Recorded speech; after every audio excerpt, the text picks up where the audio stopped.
شریعت میں ہر بالغ شخص کی ملکیت اور ذمہ داری الگ الگ ہوتی ہے. ٹھیک. بیٹا بالغ ہوا ہے نا, بالغ ہونے کے بعد باپ کو یہ اختیار حاصل ہے, باپ کہتے اپنے بیٹے کو جاؤ بھائی خود کماؤ, خود کھاؤ اور خود کما کھا کر کے خود اپنے اوپر خرچ کرو. الٹا اگر باپ کو ضرورت ہے وہ بیٹے سے مطالبہ کر سکتا ہے, جی ہاں, لے کر کے آؤ. اچھا, کوئی ضروری نہیں ہے شرعاً کہ باپ اپنی بالغ اولاد کو اپنے گھر میں رکھے, یہ کوئی ضروری نہیں ہے. اگر رکھتا ہے اس کا احسان ہے, اگر رکھتا ہے محبت ہے, اگر رکھتا ہے پیار ہے, وہ پیار میں, محبت میں, احسان میں, تبرع میں اپنی بالغ اولاد کو رکھتا ہے, رکھے. آپ اندازہ لگائیے انیق صاحب, فقہا نے تو یہاں تک لکھا ہے بالغ ہونے کے بعد اگر بیٹا گھر کے اندر رہ رہا ہے نا, اور رہ رہا ہے اور باپ کی کسی بھی وقت مرضی ختم ہو جائے کہ میرا بیٹا یہاں نہ رہے, جتنا عرصہ رہے گا وہ کرائے کا مطالبہ کر سکتا ہے. تم 10 سال رہے بالغ ہونے کے بعد میرے گھر میں, مجھے دو, جتنا عرصہ تم رہے اس کا مجھے کرایہ دو.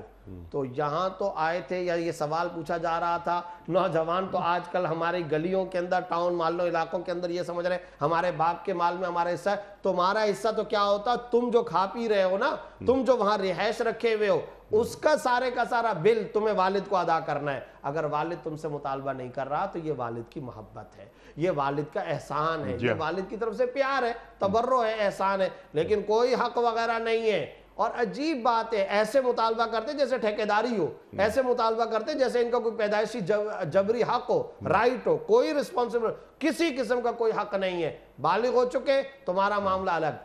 بیٹی کی شادی تک, جب بیٹی کی شادی جب تک نہ ہو جائے, بیٹی کی شادی تک تمام تر اخراجات اور نان و نفقہ باپ کے ذمہ شرعاً لازم ہے. اور اس کی شادی کرانا یہ بھی باپ کے ذمہ شرعاً لازم ہے. شریعت کا حق ہے کہ بیٹی کی شادی کرے, اس کی تعلیم کا, نان و نفقے کا, خرچے کا سارے کا سارا برداشت کرے, اور معتدل انداز کے اندر اچھا رشتہ مل جائے اس کی شادی کر دے. بالغ بیٹے کا جہاں تک تعلق ہے تو یاد رکھیے کہ ایسی صورتحال میں شرعی طور پر کوئی ضروری نہیں ہے کہ لمبے چوڑے خرچے کر کے باپ اپنے بیٹے کی شادی کرائے. شادی کے باپ پر لازم نہیں ہے, اس کو شادی کرنی ہے, اپنا خرچے کا انتظام خود بخود کرے. والد کرتا ہے, ہمارے سماج میں, معاشرے میں کرتا ہے, لیکن یہ اس کی طرف سے تبرع اور احسان ہے. لیکن افسوس کی بات یہ, اس تبرع اور احسان کا بیٹوں کو احساس ہی نہیں ہو رہا. وہ سمجھ رہے ہیں ہمارا رائٹ ہے, وہ سمجھ رہے ہیں ہمارا جبری حق ہے, وہ سمجھ رہے ہیں ہمارا اختیاری. کوئی حق وغیرہ نہیں ہے. اس کو واضح طور پر دماغ میں کوٹ کوٹ کر کے بھر لینا چاہیے. اگلی بات میں ایک اور ذکر کرتا ہوں, وہ یہ ہے کہ جب کسی قسم کا رائٹ نہیں, جب کسی قسم کا اختیار نہیں, جب کسی قسم کا ان کا حصہ نہیں بنتا, تو پھر ان کا مطالبہ کرنا بھی جائز نہیں ہے. اب آپ کا مال ہے, میں کہوں کہ جناب آپ کے بینک کے اندر آپ کے جو اتنے پیسے ہیں, یا آپ کی گاڑی ہے, یہ آپ میرے کو دے دو. اسٹرینجر مین, میں ایک اجنبی آدمی ہوں, میں کیسے مطالبہ کر سکتا ہوں آپ سے؟ ہرگز نہیں کر سکتا. شریعت میں ہر بالغ شخص کی ملکیت الگ الگ ہے. بیٹا جو کہ بالغ ہو چکا وہ الگ ہے, وہ ایک تھرڈ پرسن ہے, وہ باپ سے مطالبہ کر ہی نہیں سکتا, اس کا رائٹ ہی نہیں بنتا. باپ دے رہا ہے, اس کی محبت ہے. تو کوئی مطالبہ کرنا, جیسا کہ ان خاتون نے سوال کے اندر پوچھا, کوئی مطالبہ کرنا جائز نہیں. ہم چونکہ فتوے کا کام کرتے ہیں تو کئی دفعہ ایسے بوڑھے والدین کو ہمارے سامنے لایا جاتا ہے, اور بیٹا آتا ہے بڑا لہک لہک کر اونچی آواز سے بات کر رہا ہو, میرا یہ حصہ بنتا ہے, میرا یہ حصہ بنتا ہے. ہم پہلے بٹھا دیتے, بٹھا کر کے ہم کہتے ہیں اچھا یہ بتائیے کہ آپ کی عمر کتنی ہے؟ جی میری 50 سال عمر ہے, میری 45 سال عمر ہے, 40 سال ہے, 35 سال ہے, جو بھی ہے. تو آپ بالغ ہو گئے تھے ظاہر ہے 12 سال کی عمر میں, 14 سال کی عمر میں, 15 سال کی عمر میں. اس وقت سے لے کر کے آپ یہاں کہاں رہ رہے ہیں؟ جی میں والد کے گھر میں رہ رہا ہوں. پہلے تو کرایہ ٹیبل پہ رکھے نا, پہلے تو ٹیبل پر آپ اس کا کرایہ رکھیے. اچھا پھر اس دوران آپ کو والد نے کھانا وانا بھی کھلایا تھا؟ جی کھلایا تھا. روٹی, سالن, کھانا, خرچہ, میڈیسن, دوائیاں, ٹریولنگ, آنا جانا, پڑھائی, اعلیٰ درجے کی تعلیم, اس کے لیے باہر کے ممالک کے اندر آپ کو سفر کرایا جا رہا ہے کہ جناب آپ امریکہ چلے جائیں, آپ آسٹریلیا چلے جائیں, کرایہ, خرچہ, وہاں کے خرچے. کچھ شرعاً لازم نہیں ہے, کچھ شرعاً ضروری نہیں ہے. جس وقت بھی باپ نے ایک مرتبہ ہونٹ ہلا کر کے مطالبہ کر دیا نا, تو شرعاً لازم ہے بیٹے پر سارے کا سارا بل ادا کرے. شرعاً لازم ہے, فرض ہے. ہرگز آپ کا کوئی حق اور رائٹ نہیں ہے, کسی قسم کا رائٹ اور حق نہیں ہے. ہاں آپ جب تک نابالغ تھے تو یاد رکھیں شریعت کا اصول یہ, نابالغ بچوں کا تمام تر نان و نفقہ باپ کے ذمہ ہے جب تک نابالغ ہے. جب تک وہ ظاہر کے بالغ نہیں ہوا اس کی تعلیم کا خرچہ باپ کے اوپر، کپڑوں کا خرچہ باپ پر، میڈیسن دوائیاں علاج معالجے کا خرچہ باپ پر. لیکن جب بالغ ہو گیا تو پھر اس طرح کا کوئی معاملہ نہیں ہے، تو فوراً ٹھیک ہو جاتے ہیں. کوئی اور ٹون تھی، آئے تھے دارالافتاء کے اندر مسئلہ پوچھنے کے لیے، جب ہم نے کہا بھئی آپ کے ذمہ تو یہ چیزیں آ رہی ہیں، پہلے آپ ٹیبل پر یہ بل ادا کیجئے، فوراً سیٹ ہو جاتے ہیں. تو یہ ہمارے سماج کے اندر، ہمارے معاشرے کے اندر یہ مسائل بیان نہیں کیے جاتے. اور میں ایک گزارش ائمہ مساجد سے بھی کرنا چاہتا ہوں، یہ مسائل بیان کرنے چاہیے، بہت اچھی. اور مساجد کے اندر جمعوں میں یہ مسائل بیان کرنے چاہیے. وجہ یہ کہ آج کل ہمارے ہاں اولادوں کی نافرمانی اور والدین کو ستائے جانے کے واقعات بہت زیادہ عام ہو چکے. والدین کھلا پلا بھی رہے ہیں، خرچے بھی کر رہے ہیں، موڈ بھی صاحب بہادر اولاد کے بنے ہوئے ہیں، مزاج بھی ان کے بگڑے ہوئے ہیں. تو بھائی یہ کیا ہو رہا ہے؟ یہ کس طرح کا معاملہ ہے؟ کچھ اس طرح کا تصور شریعت اسلامیہ کے اندر نہیں ہے، ہرگز نہیں ہے. اگر والد یہ خرچے کر رہا ہے تو یہ اس کا احسان ہے، لیکن احسان مانو تو صحیح. بجائے احسان ماننے کے الٹا اپنے مزید دعوے ہو رہے. ہاں، آنکھ جب بند ہوگی، جب والد اس دنیا سے چلا جائے گا، اب مردے کا کوئی مال نہیں ہوتا، اب وہ مال ٹرانسفر ہو جائے گا. ہوئی ہے اس کے لیے یوصیکم اللہ فی اولادکم للذکر مثل حظ الانثیین پورے کا پورا رکوع ہے. اب تمام ورثاء کو شرعی قانون کے مطابق حق ملے گا، حصہ ملے گا. اب اس حق اور حصے کو کوئی تبدیل نہیں کر سکتا، کوئی دنیا کی عدالت چینج نہیں کر سکتی. بیٹے کا حصہ مقرر، بیوہ کا حصہ مقرر، بیٹی کا حصہ مقرر، لیکن جب تک وہ زندہ ہے کوئی حق اور رائٹ نہیں ہے. اور اگر والد دینا چاہتا ہے اپنی زندگی میں، گفٹ کرنا چاہتا ہے، تو شریعت کہتی ہے سب کو برابر برابر، خواہ لڑکا ہو یا خواہ لڑکی ہو، برابر برابر. اور اگر باپ بیٹے کو بیٹی کے مقابلے میں ڈبل دینا چاہے تو شریعت میں اس کا بھی اختیار ہے. مثال کے طور پہ 1,00,000 روپے وہ بیٹے کو دے رہا ہے، بیٹی کو اگر وہ 50,000 روپے دیتا ہے تو شرعاً یہ بھی جائز ہے. اور اگر کسی بیٹے کو دوسرے کے مقابلے میں 19-20 کا فرق کرتا ہے تو شرعاً یہ بھی جائز ہے. مثلا کوئی ریزن اگر ہو، معقول ریزن ہو. کیسا؟ بعض اوقات ایسا ہوتا ہے انیق صاحب کہ کوئی باپ اپنے کسی چھوٹے بیٹے کے پاس مستقل رہنا شروع کر دیتا ہے. یہ استثناءات. یا اسی طرح کوئی ایک بیٹا ہے وہ باپ کی خدمت بہت زیادہ کر رہا ہے، دواخانے کے اندر لائنوں پہ لگا ہوا ہے، اس کے لیے میڈیسن کا انتظام کرتا ہے، کھانے پینے کا انتظام کرتا ہے. باپ کا پورا کاروبار بڑا بیٹا سنبھال رہا ہے. اس وجہ سے اگر آپ اس کو کچھ زیادہ دینا چاہو، دوسرے کو کچھ کم دینا چاہو، تو شرعی طور پر والد کو یہ بھی اختیار ہے. لیکن شرعی طور پر یہ پسندیدہ نہیں ہے، یہ کام نہیں کرنا چاہیے کہ کسی کو بہت زیادہ دے دیا جائے، دوسرے کو بالکل یا محروم کر دیا جائے، یا نقصان اور ضرر پہنچانے کی نیت سے محروم کیا جائے. تو یہ غلط ہے. نعمان ابن بشیر رضی اللہ تعالیٰ عنہ کی روایت موجود ہے جس میں آپ صلی اللہ علیہ وسلم نے اس کو منع فرمایا کہ کسی کو بہت زیادہ دے دو، دوسرے کو بالکل یا محروم کر دو. یہ طریقہ پسندیدہ اور مناسب نہیں ہے. سبحان اللہ، سبحان اللہ. کلیئر ہو گئی. میں چاہتا ہوں ایک سوال کم از کم اور لے لیں آپ کے لیے. سوال فرمائیے.